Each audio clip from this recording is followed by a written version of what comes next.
क्या दलित पॉलिटिक्स को नया नेतृत्व मिला है? बीएसपी 0 पर रही तो चंद्रशेखर ने अपने दम पर जीती नगीना सीट। उत्तर प्रदेश में बहुजन समाज पार्टी को दलित पॉलिटिक्स के लिए जाना जाता है, लेकिन पार्टी इस समय सबसे खराब दौर से गुजर रही है। 2019 में 10 सांसद जीतने वाली बसपा का इस बार खाता तक नहीं खुला है। जनाधार भी 10% से ज्यादा खिसक गया है। आम चुनाव में दिलचस्प नतीजे बिजनौर जिले की नगीना सीट पर देखने को मिले हैं। यहाँ आजाद समाज पार्टी काशीराम के उम्मीदवार चंद्रशेखर ने जितनी बड़ी जीत दर्ज की है, उससे भी कम वोट बसपा उम्मीदवार हासिल कर पाया है। नमस्कार, आप देख रहे हैं न्यूज कॉल 24। मैं हूं आपके साथ सुशील गिरीश। न्यूज कॉल 24 के साथ बने रहने के लिए अभी इस चैनल को सब्सक्राइब करें, फॉलो करें और नोटिफिकेशन में जाकर ऑल का ऑप्शन दबाना बिल्कुल न भूलें। आइए बढ़ते हैं खबरों की तरफ। लोकसभा चुनाव के नतीजे आ गए हैं और यूपी में दलित पॉलिटिक्स के नए नेता को लेकर चर्चाएं तेज हो गई हैं, क्योंकि राज्य में करीब 21% दलित वोटर्स की संख्या है और इस समाज के वोटर्स पर प्रत्येक पार्टी की नजर रहती है। खास तौर पर बसपा को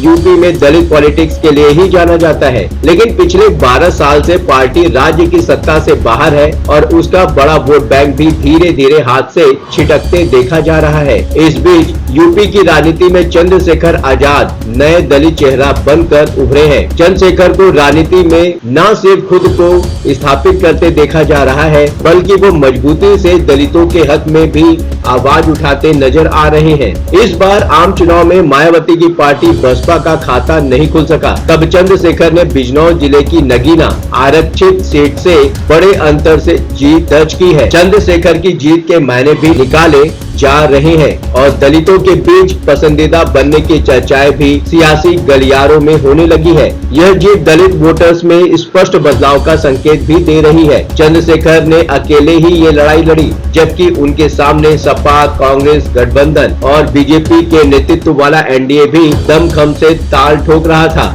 इस बार यूपी में चारों खाने चित हो गई है बसपा। बसपा 2024 के चुनाव में अकेले दम पर उतरी थी, लेकिन नतीजे आए तो एक दशक बाद फिर चारों खाने चित हो गई। 2014 के बाद 2024 में बसपा का खाता नहीं खुल सका है। जनाधार भी 10% से ज्यादा खिसक गया है। एक भी सीट पर दूसरे नंबर पर नहीं आ सकी। सत्ता की मास्टर चाबी की संभावनाएं तलाश रही मायावती की रणनीति को भी झटका लगा है। दलित आबादी में 55% हिस्सेदारी रखने वाला जाटो समाज भी हाथ से चला गया है। यह समाज अब तक उनके पीछे खड़ा देखा जाता था, लेकिन इस चुनाव में इसे बड़े वोट बैंक का बसपा से मोह भंग देखा गया और कांग्रेस सपा गठबंधन के प्रति सॉफ्ट नजरिया रहा। बात ये उठती है कि कहीं यह दलितों में नई चेतना का उभार तो नहीं है। यूपी में दलित के साथ अल्पसंख्यक वोट भी बसपा के हाथ से छिटक गए हैं। नतीजों के बाद अब बसपा को भी यह समझ में आ रहा है कि उसका कोर वोट बैंक धीरे धीरे खिसक रहा है और पार्टी 2014 की स्थिति में वापस आ गई है।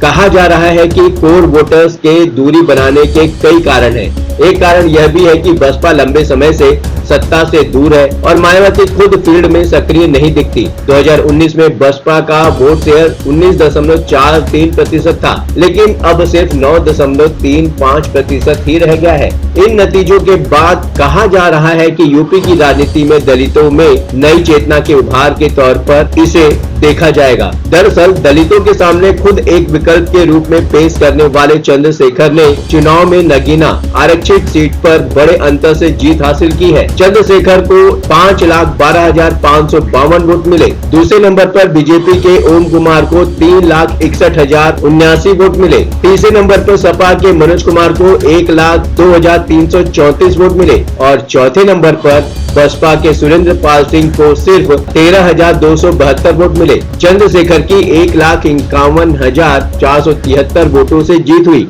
यानी जितने वोटों से चंद्रशेखर की जीत हुई है उससे भी कम वोट बसपा उम्मीदवार हासिल कर पाया। यूपी में अब काशीराम की विरासत पर टिकी है लड़ाई, क्योंकि यूपी में 20 से ज्यादा ऐसी सीटें हैं जहां 22 से 40% तक दलित समुदाय से जुड़े वोटर्स का खासा प्रभाव है, यानी ये वोटर्स ही हार जीत तय करते हैं। नगीना सीट भी इस सूची में शामिल है। चंद्रशेखर की जीत इसलिए मायने रखती है क्योंकि 2019 में ये सीट बसपा ने जीती थी। चंद्रशेखर दलितों की राजनीति करते हैं और अपना आदर्श काशीराम को मानते हैं। उन्होंने 2020 में अपनी पार्टी का गठन किया और उसका नाम भी आजाद समाज पार्टी काशीराम रखा है। वहीं मायावती की पूरी राजनीति भी काशीराम की विरासत पर टिकी हुई है। 1984 में काशीराम ने ही बसपा की स्थापना की और 2001 में मायावती को अपना उत्तराधिकारी घोषित किया था। मायावती जिस दलित वोट बैंक पर अपना अधिकार रखने का दावा करती हैं, चंद्रशेखर भी उसी में सेंध लगाते देखे जा रहे हैं। काशीराम ने यूपी की राजनीति में जातीय समीकरण का ऐसा कॉकटेल तैयार किया था जिसमें दलितों, अति पिछड़ों और मुस्लिम वर्ग को अपने साथ जोड़ा था। काशीराम के निधन के बाद पार्टी की कमान मायावती के हाथ में आई और उन्होंने कैडर कार्यकर्ताओं को जोड़े रखने के लिए दलित पॉलिटिक्स को नया आकार देने की कोशिश की। यूपी की सत्ता में मायावती ने 4 बार कमान संभाली। उनके नाम देश में अनुसूचित जाति की पहली मुख्यमंत्री बनने का रिकॉर्ड भी है। चंद्रशेखर की सक्रियता ने बढ़ाई है बसपा की टेंशन। राजनीतिक जानकार कहते हैं कि पिछले कुछ साल से दलित नेता चंद्रशेखर आजाद की जो सक्रियता है उसने बसपा प्रमुख मायावती की टेंशन बढ़ाई है। दोनों ही पार्टियों के नेताओं का एक ही खास वोट बैंक पर नजर होने से सहमात का खेल भी शुरू हो गया है। चंद्रशेखर को अक्सर अपने भाषणों में बसपा प्रमुख मायावती को निशाने पर लेते देखा जाता है। चंद्रशेखर आरोप लगाते हैं कि मायावती ने दलितों के लिए ठीक से काम नहीं किया। इसका खामियाजा समाज भुगत रहा है। वे दलित समाज के बच्चों के लिए खुद के स्कूल से लेकर अन्य मदद का दावा भी करते हैं। बसपा ने युवाओं को साधने के लिए चला था आकाश आनंद का दांव। चूंकि चंद्रशेखर युवा है और उसकी काट ढूंढने के लिए बसपा ने सबसे पहले युवा चेहरे के तौर पर आकाश आनंद को प्रोजेक्ट किया। 2019 के चुनाव के बाद नेशनल कोऑर्डिनेटर बनाया गया। 2022 के चुनाव के बाद मायावती ने आकाश की जिम्मेदारियां और बढ़ाई। 6 महीने पहले उन्हें अपना उत्तराधिकारी तक घोषित कर दिया। आकाश को दलित आबादी वाली सीटों पर एक प्रचार के लिए भेजा गया। चंद्रशेखर को घेरने के लिए आकाश ने भी मुखरता से बोलना शुरू कर दिया। आकाश और चंद्रशेखर की शैली से लेकर राजनीति करने के तरीके भी दलित समाज में चर्चा के विषय बन गए हैं। दोनों नेताओं के समर्थक भी बढ़ने लगे और युवा की पसंद भी सामने आने लगी। इस बीच सीतापुर की रैली में आकाश पर समाज को भड़काने का आरोप लगा और उनके खिलाफ FIR दर्ज हो गई। मायावती ने आकाश की न सिर्फ रैलियों पर प्रतिबंध लगाया बल्कि जिम्मेदारियों से भी मुक्त कर दिया। कहा जा रहा है कि इससे बसपा को खासा नुकसान पहुंचा और चंद्रशेखर की छवि नगीना सीट पर और ज्यादा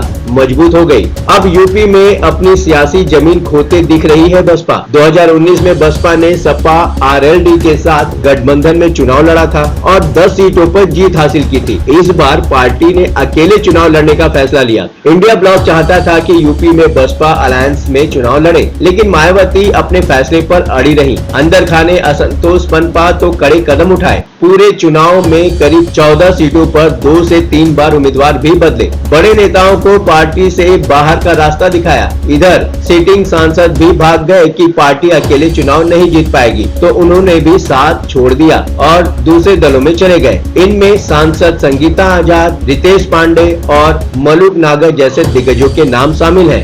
इस बार जो चुनाव हुआ है उसमें नैरेटिव चला है। रही सही कसर तब पूरी हो गई जब मायावती ने अपने उत्तराधिकारी और नंबर 2 के नेता भतीजे आकाश आनंद से सारी जिम्मेदारियां छीन ली और सार्वजनिक रूप में बयान में कहा कि वो जब तक परिपक्व नहीं हो जाते तब तक उन्हें जिम्मेदारियों से मुक्त किया जाता है। आरक्षण और संविधान को लेकर सबसे आगे रहने वाले बसपा नेताओं ने इस मुद्दे पर चुप्पी साधे रखी। दलित वोट बैंक में ये संदेश गया कि वाकई अब मायावती बहुजन आंदोलन से दूर हो गई है। इन सारे घटनाक्रमों के बीच माहौल बदलते देर नहीं लगी और यूपी के अंदर यह धारणा बन गई कि बसपा दबाव में आकर काम कर रही है और फैसले ले रही है। वोटर्स को भी यह एहसास हो गया कि पार्टी एक भी सीट नहीं जीत पा रही है। बसपा के कमजोर होने की स्थिति में चंद्रशेखर दलित युवाओं के लिए एक नए विकल्प के तौर पर देखे जा रहे हैं। इस बार आम चुनाव में SC/ST की 131 सीटों में से 61 सीटें विपक्षी दलों ने जीती। इनमें 31 सीटें कांग्रेस के खाते में आई। बीजेपी ने 53 सीटों पर जीत दर्ज की है। 2019 में बीजेपी को 82 और कांग्रेस को 10 सीटों पर जीत मिली थी।